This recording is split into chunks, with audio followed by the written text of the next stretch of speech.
Doon pala nilipat niya yung anak. Oh, nandoon yung anak niya. Oh. Yan.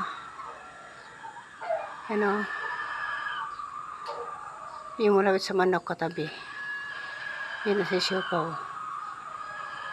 Yan ang anak niya maliit. Oh, yan. Yan. Yan.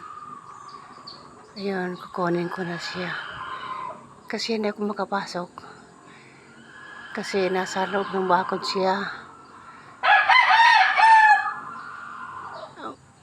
Magpaalam pa ko sa may-ari. Papasok ako. Kasi kukunin ko siya. Bakit isa lang nakita ko yung anak niya? Isa lang nakikita kong anak niya. Bakit saan na yung ano? Yung dalawang anak niya nawala. Isa lang nakikita ako. Yun oh.